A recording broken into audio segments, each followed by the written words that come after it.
역대 최저 수준의 기준금리 인하. 기준금리가 역대 최저 수준인 1.25%로 내려갔습니다. 한국은행 금융통화위원회는 16일 본회의를 열고 기준금리를 1.5%에서 1.25%로 0.25%포인트 인하했습니다. 지난 7월 0.25%포인트 인하에 이어 올해 들어 두 번째로 금리를 낮춘 것입니다. 1.25%는 역대 최저 수준입니다. 이주열 한국은행 총재는 기준금리의 추가 인하 가능성까지 열어놓았습니다. 한국은행이 기준금리를 석 달 만에 다시 내린 건 경기가 좀처럼 살아날 조짐이 보이지 않아서입니다.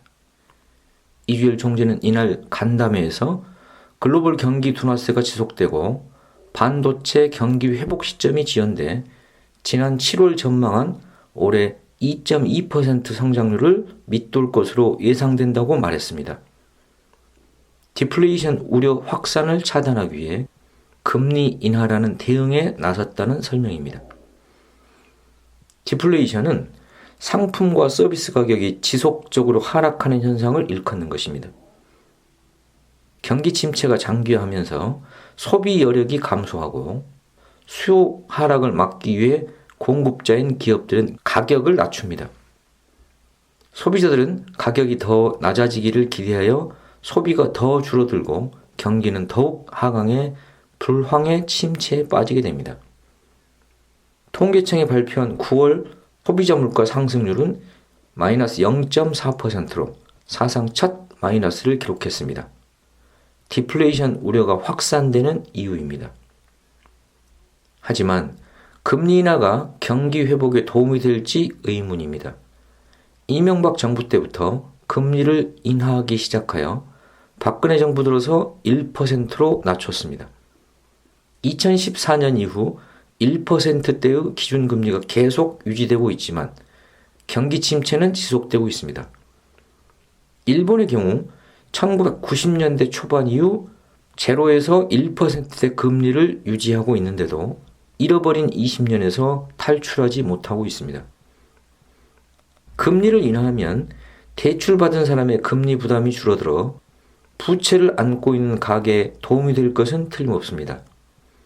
그런데 가계부채의 분포 실태를 알아보면 금리 인하의 혜택이 소득 계층별로 큰 차이가 난다는 사실이 드러납니다. 한국개발원이 2012년 12월 발표한 우리나라 가계부채의 주요 현황과 위험도 평가에 따르면 소득 5분위가 전체 부채액의 60% 이상을 보유한 반면에 소득 1분위와 2분위는 각각 7%와 6%를 보유한 것으로 나타났습니다. 금리 인하의 최대 수혜자가 소득 5분위 계층임을 알 수 있습니다. 한국은행이 발표한 2019년 2분기 가계신용에 따르면 2분기 말 현재 가계신용 잔액은 1,556조 1,000억 원이므로 0.25% 금리 인하에 따른 이자 감소액은 약 3조 8,900억 원입니다. 앞에서 인용한 KDI의 가계부채 실태조사 결과를 적용하면 이 가운데 2조 3,340억 원이 소득 5분위에게 돌아가는 혜택이고 소득 1분위에게 해당하는 몫은 2,723억 원입니다. 무려 8.6배나 혜택의 차이가 납니다. 금리를 내려 돈이 풀려서 소비 투자 확대로 이어지면 다행이지만 역효과가 날 수도 있습니다. 풀린 돈이 부동산 시장으로 쏠려 집값 상승을 부추기는 등 부작용이 나타날 수도 있기 때문입니다. 금리 인하는 대출 이자 부담 감소로 부동산 시장의 투자 수요 증가와 가격 상승으로 이어진다는 것이 업계의 통설입니다. 자칫 풀린 돈이 집값 상승만 부추기는 게 아니냐는 우려가 나오는 까닭입니다. 서울 아파트값은 이번 주까지 16주째 오르고 있습니다. 강남 지역 최고가 아파트의 경우 평당 가격이 1억 원을 찍은 것도 있습니다. 괜한 우려가 아닙니다. 최근 10년 동안 주택 보유량 상위 1%의 집 부자들이 소유한 주택이 2배나 늘어난 것으로 나타났습니다. 집값 안정과 서민들의 내 집 마련을 위한답시고 정부가 신도시 등을 건설하며 주택 공급을 늘렸지만 결과적으로 최대의 수혜자는 집 부자들이었다는 것입니다. 금리 인하가 이런 추세를 더욱 가속화하지 않을까 우려스럽습니다.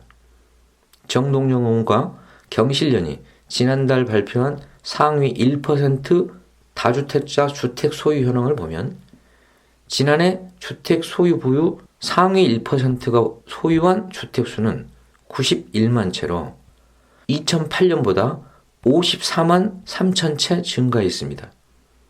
이에 따라 지난해 상위 1%의 1인당 보유 주택수는 평균 7채로 10년 전에 비해 2배로 늘었습니다. 상위 10%가 보유한 주택도 450만 8천 채로 10년 전보다 207만 9,300채 증가했습니다. 1인당 보유 주택수는 평균 3.5채로 10년 전보다 1.2채 늘었습니다. 주택을 보유한 가구 수를 보면 2008년 1,060만 가구에서 2018년에 1,300만 가구로 240만 가구 증가했습니다.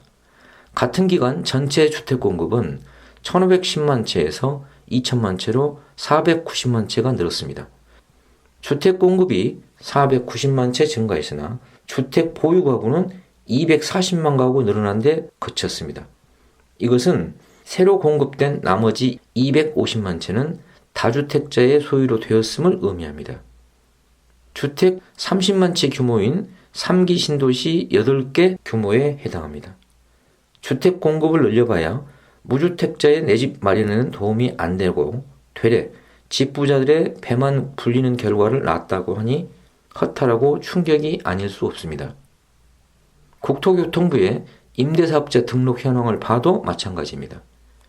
6월 말 기준 전국 등록 임대사업자는 모두 44만 명이고 임대주택은 143만 채입니다. 2015년 말 13만 8천 명, 59만 채와 비교하면 3년 반 만에 약 3.2배, 2.4배로 급증했습니다.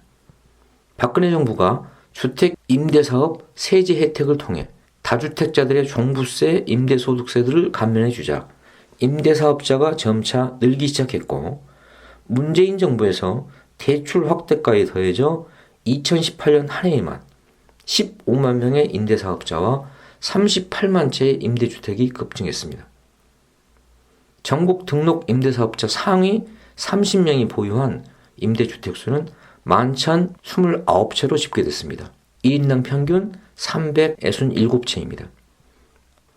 심지어 미성년 임대사업자 중 상위 30명이 보유한 임대주택도 174채에 달했습니다. 지역별로 보면 전국 임대사업자의 3분의 1은 서울에, 서울 임대사업자의 3분의 1은 강남 3구에 몰려 있습니다.